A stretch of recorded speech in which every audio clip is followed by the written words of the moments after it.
예수님께서는 어느 날 한 바리새파 사람의 집에 초대를 받으셨습니다. 그래서 예수님께서는 그 바리새파 사람의 집에 들어가셔서 그 식사하는 그 자리에 앉으셨어요.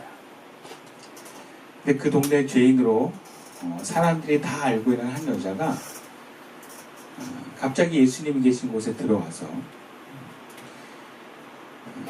그 발에 엎드려서 예수님의 그 발에다가 그 귀한 옥합 향유를 깨뜨려서 향을 발랐습니다. 근데 그냥 바른 게 아니라 울면서 눈물로 발을 적시고 자기 머리털로 그 발을 닦고 그 발에 입을 맞추고 향유를 바른 것입니다. 그 당시 중동 문화는 우리와 다르게 다 샌들을 신고 다녔어요. 그래서 집에 오면 그 집을 뭔가 이렇게 주인이 그 손님을 환영하고 뭔가 예의를 다하는 걸로 발 씻을 물도 주고 그리고 최고의 손님에게는 향유를 발라줍니다. 근데 아마 이 집에서는 그 과정이 없었던 것 같아요. 근데 오히려 초대받지 않은 한 여인, 죄인이라고 사람들이 다 손가락질하는 그 여인이 와서 예수님의 발을 그냥 물이 아니라 눈물로 씻기고 얼마나 많은 눈물을 흘렸겠어요. 펑펑 울었겠죠. 그리고 그를 머리털로 닦고 그리고 향유를 발라드린 거예요. 그러니까 최고의 예우를 하나님 예수님께 드린 거죠. 근데 그 광경을 보았던 집주인 이 바리새인 시몬이라는 사람이 그냥 혼자 중얼거렸어요.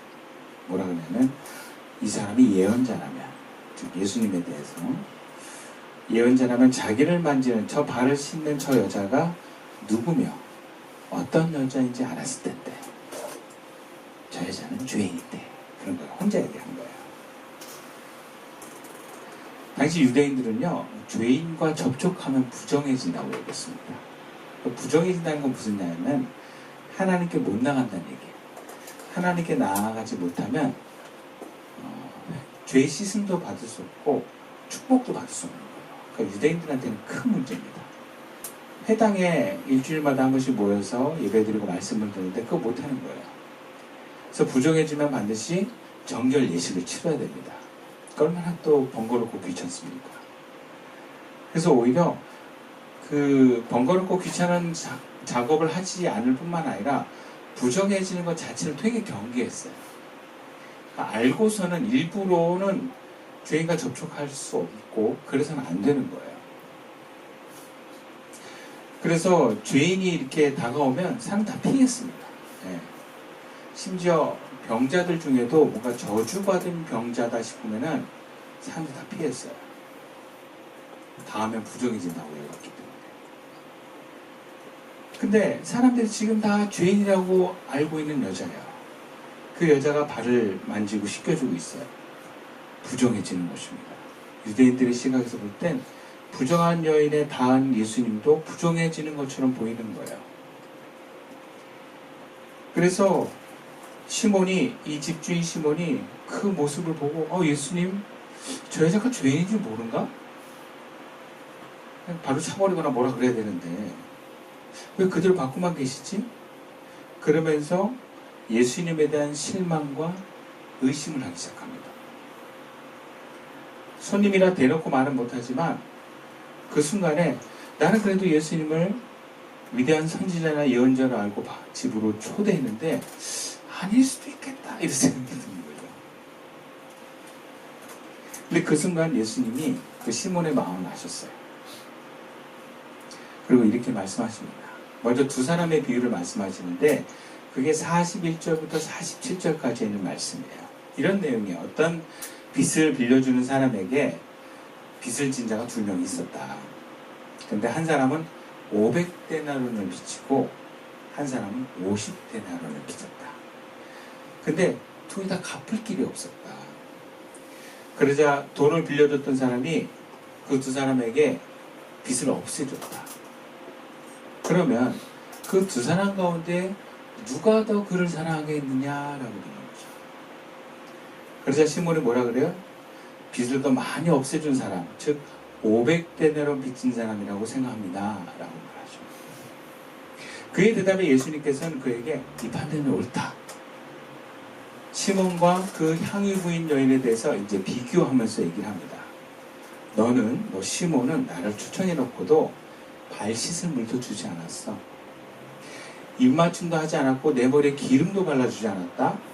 그러니까 너는 손님으로서 나를 그렇게 극진히 모시지 않았어. 기본적인 예우도 안 했어. 그냥 초대해놓고 지금 의심하고 있어. 그런 얘기죠. 근데 이 향유 부인은 이 여자는 말이야, 나를 보자마자 눈물로 펑펑 쏟으면서 내 발을 씻기고 자기 머리털로 닦고 계속해서 내 발에 입을 맞추면서 그 자신의 소중한 그 값비싼 향유를 내 발에 발랐다. 이것은 그 당시 최고의 경의와 존중을 나한테 표현한 거다. 이런 얘기죠. 이에 대해서 예수님께서는 그녀가 바로 내가 말한 빚진 두 사람 비유 중에 500데나리온의 빚을 탕감받은 여인이기 때문이야. 그런 얘기를 하시는 것입니다. 그리고 그것으로 멈추지 않고 이제는 예수님께서 향유를 바른 여인에게 이렇게 말씀하십니다. 네 죄가 용서받았다. 그러자 모인 사람들이 예수님에 대해서 막 수근수근거려요. 아니 저 사람이 누구길래 죄까지도 용서해 준다는 말인가. 이 죄의 용서의 선포는 하나님만 할 수 있거든요. 대제사장도 못해요. 하나님만이 죄를 없앨 수 있고 죄 용서를 선언할 수 있어요.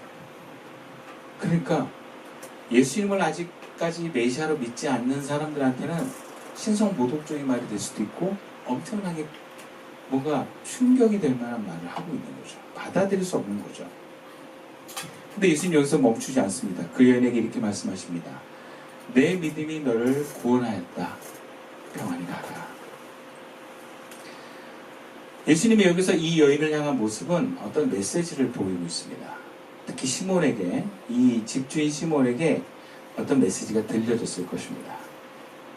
그렇다면 시몬에게 하시고자 하는 주님의 말씀이 무엇이겠습니까? 이 여인은, 너희들이 죄인이라고 얘기하는 이 여인은 나를 크게 사랑했기 때문에 이렇게 행동한 거다. 그리고 그녀가 이렇게 크게 나를 사랑하는 행동을 한 것은 그녀가 자신의 죄를 크게 인식하고 그 큰 죄가 탕감받았다는 믿음과 확신에 서 있기 때문에 그런 것이다 라는 것이죠. 그리고 그녀가 그렇게 할 수 있는 데는 나를 죄 용서의 권세가 있는 메시아로 믿고 되기 때문이야. 그런 거죠. 자신에게 있어서 모든 재산을 바치면서까지 극진히 대접하는 건 그 대상이 얼마나 소중한 존재인가를 표현하는 것입니다. 그러니까 이 여인에게 예수님은 메시아입니다. 여러분 그 당시 옥합은요, 왜 옥합이라고 해서 옥으로 담긴 항아리이기 때문에 옥합이에요. 거기에 향유를 담습니다. 굉장히 귀한 거예요. 그 당시 성인 노동 1년치 품삯이라고 하는 얘기도 있어요. 그리고 그거 한번 깨면은 다 써버려야 돼요. 그래서 옥합을 깨뜨린다는 표현이에요. 연다고 표현 안 하고요. 그래서 이거를 보통 자기가 쓰려고 사는 게 아니라 이것을 거래하기 위한 하나의 어떤 소중한 보물로 가지고 있다가 결혼할 때 그거 팔아서 결혼하고 그러는 거거든요. 그러니까 이 여인은 어떻게 보면 자기의 전 재산에 가까운 돈을 들였다 해도 과언이 아니에요. 근데 아깝지 않다라는 거죠. 그걸 다 드릴 만큼 당신은 하나님이십니다. 당신은 나에게 은혜를 베푸신 은인입니다. 이런 표현이에요. 근데 반면에 너는 나를 초대해놓고도 나를 사랑하는 행위를 하지 않았어. 너는 나를 예언자로밖에 여기지 않았고 너 그것마저도 의심했어. 이런 얘기죠. 그렇다면 이 얘기를 통해서 예수님이 우리에게 하시는 말씀은 무엇이겠습니까? 예수님이 가져다 주시는 이 복음이란 것은 무엇이겠습니까? 여러분 복음은 기쁜 소식이에요. 기쁜 소식이라는 게 뭐예요? 우리들에게 있어서 예수님이 가져다 주시는 기쁜 소식의 내용이 무엇이겠습니까? 그것은 네 죄가 사해졌다는 것입니다. 그럼 이것이 복음의 핵심이에요. 우리가 죄인인데 죄된 우리의 죄를 예수님이 대신 십자가의 죽으심으로 없애주셨다. 그래서 하나님께 우리가 담대히 나아갈 수 있게 되었다라고 하는 내용입니다. 근데 이게 현대인들한테는 와닿지 않아요. 왜? 첫째는 내가 죄인이라는 의식이 없어요. 두 번째는 하나님께 나아가는 것이 그렇게 소중하지 않습니다. 내가 사랑하는 사람한테 나아가고 우리 가족이 행복한 게 중요하지, 보이지 않는 하나님께 나아가는 게 큰 의미가 없어요. 근데 여러분 그걸 아셔야 돼요. 죄는요, 저주와 고통을 불러오는 것입니다. 마귀가 우리를 함부로 할 수 있는 권한을 주는 것입니다. 그래서 죄의 용서를 받지 못하는 사람들은 마귀한테 사로잡히는 인생을 살아요. 절대 행복할 수가 없어요. 또 죄가 가득한 집안과 나라는 서로 분열이라고 싸움이 일어납니다. 그리고 무엇보다 죄가 가득하면 하나님과 만날 수가 없어요. 모든 것을 인간이 스스로 견적하고 판단해야 돼요. 그럼 어떻게 되는지 아세요? 두려움에 가득 찹니다. 그리고 두려움에 따른 행동을 합니다. 방어적이고 공격적인 행동을 하게 됐어요. 왜? 두려우니까. 내가 방어하지 않으면 공격받으니까 방어하는 거고요. 내가 미리 먼저 공격하지 않으면 공격할 수 있기 때문에 공격하는 거예요. 그럼 인간에게 가장 큰 불행을 가져오는 이 근본적인 요소는 우리가 두려워하기 때문에 그렇습니다. 두려움이라는 건 바로 그런 거예요. 근데 이 두려움이 우리에게 있을 수밖에 없는 건 죄 문제가 해결되지 않으면서 하나님께 나아갈 수 없기 때문에 그렇습니다. 그래서 죄인은 하나님을 만날 수가 없어요. 죄인은 두려움과 욕심과 어떤 여러 가지 악함에 사로잡힐 수밖에 없어요. 그래서 인생이 불행한 거예요. 근데 그 죄를 예수님이 없애주셨어요. 무슨 얘기입니까? 마귀가 우리를 함부로 할 수 없는 거예요. 그리고 우리는 하나님을 만날 수 있습니다. 존재론적으로 인간은 하나님으로부터 나왔습니다. 그러면서 그 하나님부터 나온 인간이 하나님과 함께 산다는 것은 그 존재가 하나님의 보호를 받는다는 얘기고, 그 존재가 하나님의 인도하심 속에 산다는 거예요. 그러니까 앞날이 어떻게 돼요? 두렵지 않은 거예요. 걱정이 없는 거예요. 사람을 향해서 미워하지 않아도 되는 근거가 하나님이 우리 죄를 용서하여 주었고 우리와 함께하기 때문입니다.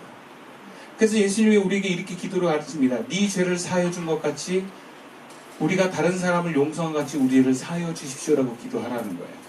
무슨 얘기예요? 너 용서받았으니까 다른 사람 용서하는 기도를 하라는 것이죠.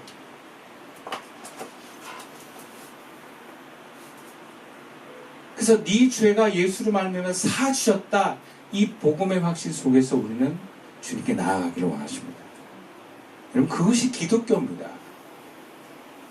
그것을 믿는 사람들이 모여서 예배를 드리는 공동체가 교회라는 거예요. 그럼 교회는 힐링하러 오는 것이 아닙니다. 교회는 사람들과의 친밀함을 통해서 내가 뭔가 만족을 느끼는 동아리가 아니에요. 나이 들어서 두려운 사람끼리 뭔가 서로 의지하자고 모이는 노인정이 아니에요. 교회는 하나님을 향해서 예배드리기 위해서 오는 것입니다. 나의 죄를 용서해 주시고 나에게 은혜를 베푸시고 인도하시는 그 하나님께 감사와 영광을 돌리기 위해서 예배드리는 것입니다. 그걸 잊어서는 안 돼요. 교회의 목적은 하나님께 있습니다. 그래서 자기 죄를 사함받았다고 여기는 사람, 내가 뭔가를 노력하지도 않았는데 예수를 믿는 것만으로, 그 예수가 내 죄를 다 담당하셨다는 것을 믿음으로 죄를 용서받았다는 사람은요, 예수님을 사랑하게 돼 있어요. 왜? 예수님이 내 죄 담당해 주셨으니까. 그렇지 않겠어요? 만약에 루이님 본인이 1억의 빚을 줬어. 근데 내가 예수님은 아닌데 내가 그 빚 다 갚아줬어. 그럼 나를 사랑하지 않겠어? 어? 사랑합니다. 그러지 않겠어요? 내가 조건도 없어. 너 이제 나의 노예가 되라. 그러지도 않아. 어? 내가 막 그 빚 때문에 얼마나 고통스러웠어요. 그죠? 빚의 고통은 빚 좋은 사람만이 알아요. 이자의 무서움은 빚 좋은 사람만이 알거든요. 근데 그걸 누가 다 갚아줬어요. 그러면 얼마나 고마운지 몰라요. 생명의 의미 같아요. 우리가 그런 거예요. 예수님을 사랑하는 건 예수님이 내 죄를 다 담당해 주셨기 때문에 그래요. 이 죄 때문에 죽어야만 그 값을 치르는 건데 그거 다 감당해 주는 거예요. 내가 이거 안 갚으면 감옥 가는 거야. 근데 다 갚아줬어, 차 목사님. 그리고 목사님 평생 커피 봉사 막 이렇게 얘기했지 않겠어요? 커피 항상 사랑합니다 하고 커피는 주지 않겠어요? 그러니까 우리가 예수님 앞에 나아가는 건 그런 거예요. 예수님을 사랑하게 되는 건 예수님이 내 죄를 다 용서해 줘서 죄에 사로잡히지 않고 저주에 사로잡히지 않고 하나님의 은혜와 복 가운데 살게 됐습니다. 주님 너무 감사합니다. 주님 사랑합니다. 그래서 우리가 예수님을 사랑한다는 찬양을 하는 거예요. 찬양은 하나님께 대한 사랑의 고백이고 감사의 고백입니다. 그래서 믿음으로 하나님의 죄 용서를 받은 사람들은 반드시 찬양에 승리하게 돼 있어요. 찬양의 진정성이 나오게 돼 있어요. 소리 높여서 내 몸으로 찬양이 가능해지는 것이 그 믿음에서 온 사랑 때문에 그렇습니다. 그래서 믿음이 없는 사람은 찬양을 못해요. 사랑에 감동이 없는 사람은 찬양에 힘이 없습니다. 오늘 좀 계속 얘기할게요. 내가 빚 갚아줬는데 목사 오셨어요? 커피 내려서 드세요? 그럴 거야? 저 캡슐 있거든요? 내려서 드세요? 그럴 거야? 뭐 힘이 없네요. 그럴 거예요? 힘이 없네요. 오셨어요? 그럴 거 아니야. 제가 최고로. 예배는 그런 거예요. 주님 앞에 우리가 주님 제가 왔습니다. 이 예배 자리에 나를 초청해 주셔서 감사합니다. 주님을 높입니다. 감사합니다. 이게 찬양이에요. 그래서 찬양이 실패하면 예배 다 실패하게 돼 있어요. 왜? 믿음이 없는 우리 삶의 태도가 드러나기 때문에. 그래서 원래 예배는요, 찬양에서 딱 승부가 나요. 찬양에서 막힌 사람이면 말씀도 막히게 돼 있어요. 찬양이 되면 그 다음부터 말씀이 들려요. 찬양이 하나님께 대한 사랑의 고백입니다. 아무나 할 수 없어요. 손을 드는 것마저도 쉽지 않습니다. 입을 열고 목소리를 내는 게 쉽지 않아요. 청소년들이 언제 하나님에 대한 믿음의 증거되냐? 애들이 제대로 찬양할 때 나와요. 애들이 찬양 안 하거든요. 요즘 애들은 더 하네요. 다 땅 보고 있고. 근데 뭔가 찬양을 하기 시작했어. 그럼 걔는 이제 예배자로서 부르심을 받는 거예요. 네. 그러면 그런 사랑의 행동을 하게 되면 그 다음 어떻게 돼요? 예수님이 내 행동에 은혜를 베풀어 주셔서 뭔가 주님을 경험하는 일들이 있어요. 이것을 믿음의 확증이라고 합니다. 뭔가 증거가 일어나요. 주님이 나에게 말씀하시는구나. 주님이 나를 받아주시는구나. 그런 일들이 예배 안에서, 말씀 안에서 뭔가 내 삶의 신앙적인 행동들에서 일어나는 겁니다. 그리고 우리에게 왜 믿음의 확증이 필요한가? 왜냐하면 우리가 죄책감과 수치심이 깊은 사람들은요, 머리로는 용서를 믿는데 계속해서 우리가 흔들리기 때문에 그렇습니다. 그래서 오늘 본문의 향유 부인 여인도 예수님이 나를 받아주실 거야. 사람이 다 손가락질하는 죄인이지만 그래도 예수님은 나를 받아주실 거야 라고 믿음을 가지고 왔는데 불안한 거예요. 예수님 나 안 받아주면 어떡하지? 근데 예수님이 네 죄가 사하여졌다 선포해 주시잖아요. 따라 평안히 가라. 얼마나 감격스럽겠습니까? 우리가 하나님 앞에 예배를 드리는데 예배에 찬양하고 말씀을 듣는데 주님이 내 가운데 임재하는 게 막 경험된다고 생각해보세요. 그 우리 삶에 예배가 끝나고 나아갈 때쯤에는 굉장히 담대해집니다. 두려움이 없어져요. 뭔가 예배 전과 예배 후가 우리가 달라지는 경험을 합니다.